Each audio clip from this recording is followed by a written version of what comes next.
G'day. You've probably clicked on this video because you're wondering what is IPSC. Well, that's good because today on AZZATAC Talk Show, I'm going to be answering the question, what is IPSC? And that will be coming up in a couple of seconds right after this.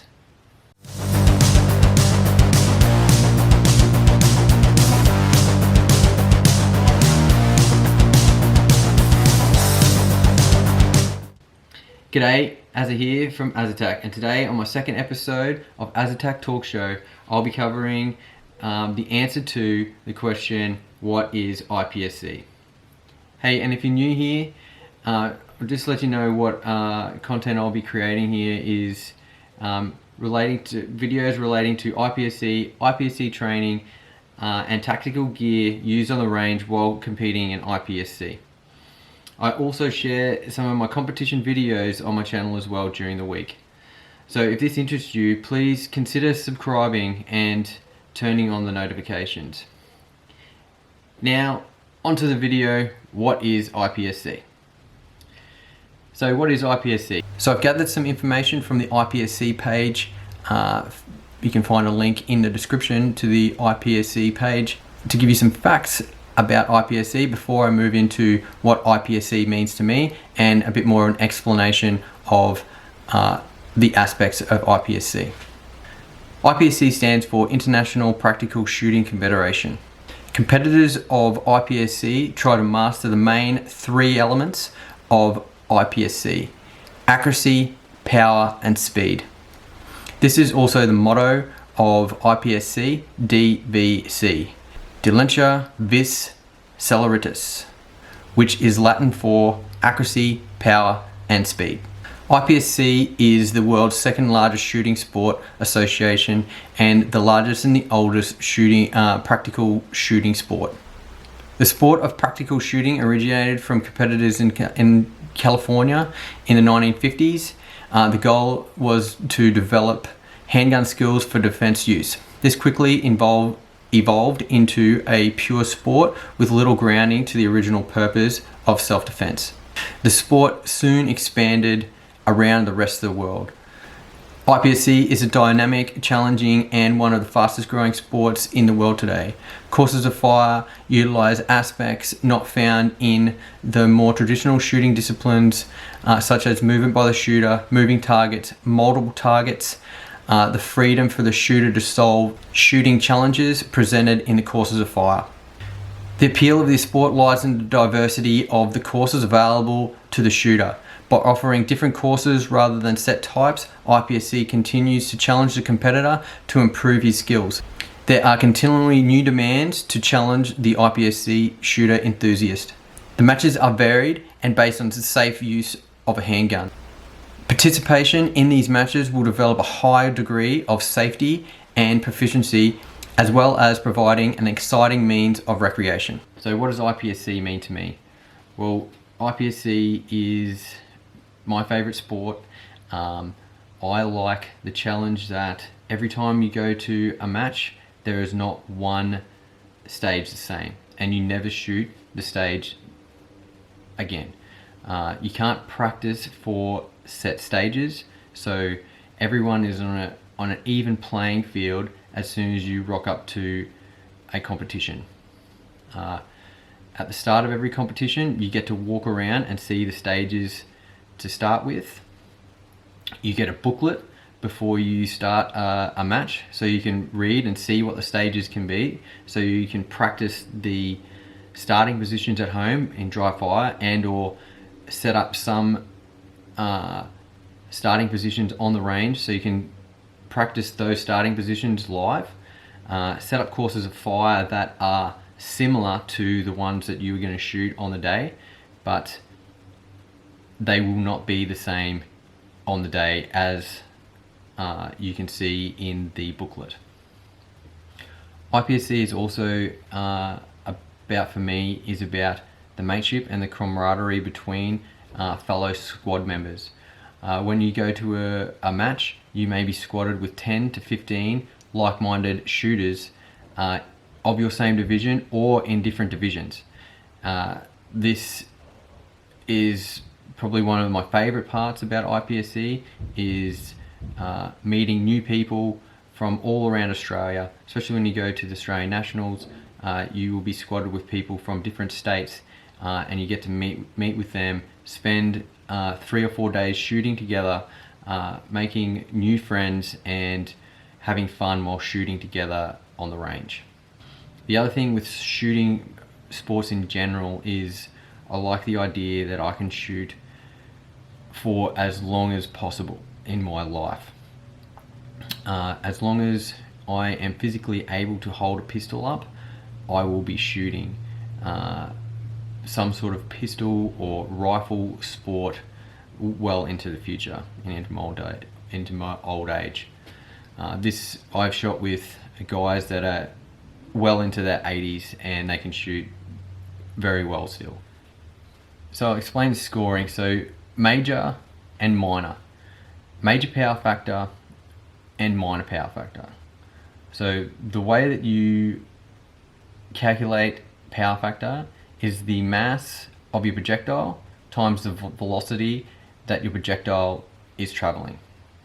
So if I have 125 grain projectile that is traveling at 1,000 feet per second, it equals 125,000. Then you divide that by 1,000 to get 125, which is the minimum power factor for minor power factor. So then for major power factor, the minimum major power factor is 170 for classic and 165 for open. So what this means is that a person shooting major power factor gets 5 points, minor power factor gets 5 points for this, and then if you're shooting minor power factor, you get 3 points for the Charlie and 1 point for the Delta. If you're shooting major power factor, 4 points for the Charlie and 2 points for the Delta. So I'll go through the divisions now. I'll go in alphabetical order. So first up is classic. Classic, you can shoot in major and minor. In Queensland, you can only use 357 SIG for major and 38 Super and 9mm for minor. There is a full description online of what you can use, what sort of pistol you can use for your classic handgun. Usually it is a 1911. It is definitely a 1911 base gun that conforms to all the rules. And I'll have a link in the description sending you straight to the divisions part of the rules. So the next division we go into is open. Open, you can have pretty much any pistol you want and you can shoot in major or minor. I think I said 165 before. It's actually 160 power factor for major and 125 for minor. You can also shoot a open pistol with 38 Super, making 160 power factor. And 9mm, you can shoot 9mm as well in major, as long as you make the major power factor.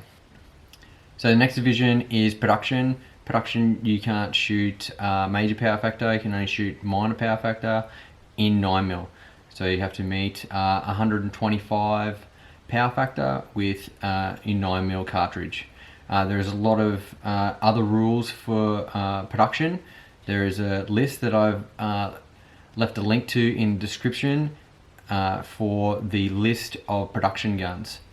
It's a pretty big list, so I can't really go through them now, and there's a pretty big list of rules for production pistols, but basically you have to buy a production gun and use production parts if you want to change it, and just recently you've been able to paint your production gun and you can change the grips and other things as well. There's a new division now, it's called production optics. So it's the same production gun except with an optic. Same thing, no major power factor, 9mm, minor power factor of 125. So next division we have is standard.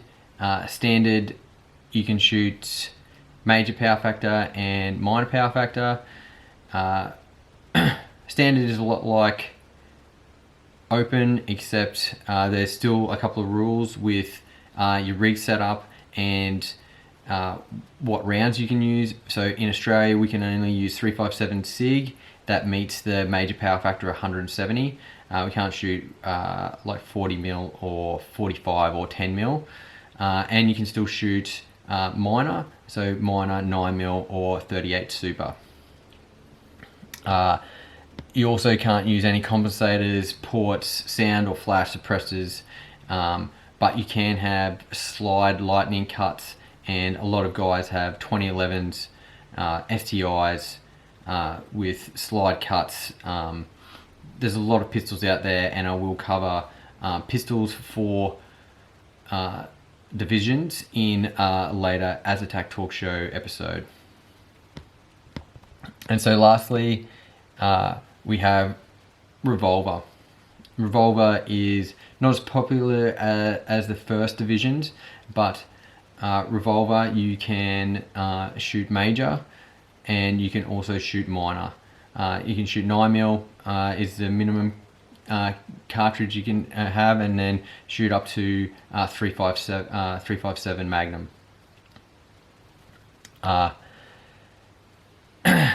You're not allowed any electronic sights or compensated ports, sound or flash suppressors on your Revolver. But just recently they came up with a new rule, so there's no limit on your cylinder capacity. Revolvers with a capacity of 7 rounds or more do not qualify for major, even if the rounds achieve major power factor during testing of the chronograph. So what this means is, before, if you had over a 6-shot revolver, you were open shooter. But now they've changed the rules so that any revolver, basically, unless you are wanting to shoot major power factor, you will be in revolver in minor power factor. What that means as well, like chronographs test the speed of your projectile. So usually at a match there will be one stage dedicated to your squad going through and testing their ammo through the chronograph, so that making sure that you meet your minor or major power factors. If you don't meet major power factor, you go into minor. So, and then your scores get adjusted related to the minor score, and if you don't get minor, you get DQ'd. It's just plain and simple. Alright, I'm going to talk about match levels. So this is what it says directly from the internet. Competitions are held at all levels, from club matches up to the World Championship. Level 3 and above require official IPSC pre-approved match level sanctioning in regards to the courses and official ROs. So what that means is, level 3 and above, you have to be a member of IPSC to shoot, and the club has to have all their stages pre-approved by IPSC Australia and IPSC, the governing body, so Queensland, IPSC Queensland, for that match to be conducted. And then they also fly in official ROs to RO the match. So there is ROs on each stage. So the levels of matches, there's level 1, which is a club match. Now, a club match is, you don't have to be a member of IPSC Australia. Level 1 is designed to get people in the sport who are just starting. Level 1 will be just a regular club match, just held down your club, and it will usually be conducted with probably 3 to 5 stages on a weekly basis. Level 2 matches are open to all participants from different clubs.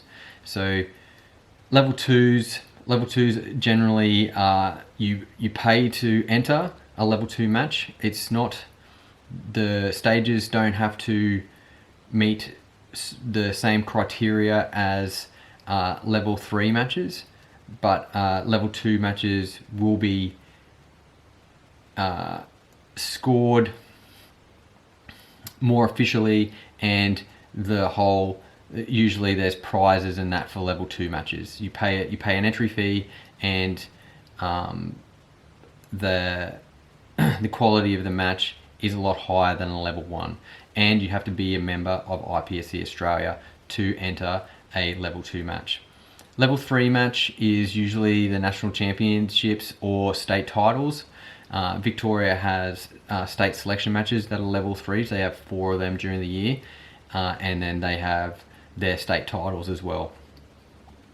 These matches they take a lot of effort to create, and a lot of working parts and a lot of people to help support them in the way of ROs. Level 4 are continental championships, and level 5 are the world shoots. So in conclusion, whenever you start or think about starting your pistol shooting journey, whether you start straight up into IPSC or you start another shooting discipline, or you're already shooting pistols and you've only just found out about IPSC, there'll be people around at the club to help you out. And if there isn't, go to the IPSC website, Australia website, find a club near you and click the links and try to find a contact there to talk about IPSC and start getting into IPSC. Further to that, you can check out my video. If you haven't already got a pistol license, I'll leave a description, a card in this video to my new video, 5 steps on getting your handgun license in Queensland. And you can check that out and start getting into the process of getting your license. When I started out shooting, I started shooting ISSF, and I didn't even know anything about IPSC. Then I moved into service pistol. I like service pistol because you shoot centerfire pistols, and you moved around the range you shot different ranges, like different distances and in different positions. Then I moved to action match. Action match is just the next step up from service pistol. You use different pistols. You can use semi-automatics, and you use open guns, which are pretty cool. The open action guns are pretty cool. I'll get my action gun out in my next episode of AZZATAC Talk Show to show you what type of different pistols you can have for IPSC and other disciplines. And then I started shooting metallic silhouette at the same time as action pistol. Metallic silhouette, you can have a lot of different pistols, rifle caliber pistols, 22s, and like 357 revolvers, and that for shooting an array of different disciplines within metallic silhouette. Then I moved interstate down to Victoria, where I started shooting IPSC for the first time in 2017. I'm really passionate about IPSC, and I really like that everyone who is interested to check out IPSC, to check out the links in the description below, how to join IPSC, the IPSC rulebook that I've left you a link to, and if you want to start shooting production, there is the production pistol list, the approved production pistol list in the links as well. These are the pistols that you can buy to shoot production. I shoot production, everyone shoots 9mm, everyone scored the same, and everyone can get the same pistol as the top shooters in Australia and in the world at the moment. And everyone that's shooting production is basically shooting either CZ Shadow 2 or a Tanvoglio Stock 2 Extreme. So that's it for this episode of AZZATAC Talk Show. Make sure you tune in next Saturday at 6 p.m. to check out my next episode of AZZATAC Talk Show, where I'll discuss what your first pistol could be for what division you're going to shoot. I'll give you some ideas on different pistols, different pistol setups, and maybe some considerations for your rig setup. And if you liked the episode today, please consider smashing the like button, subscribing to AZZATAC, please. And until next time, keep on shooting, and I'll catch you down the range.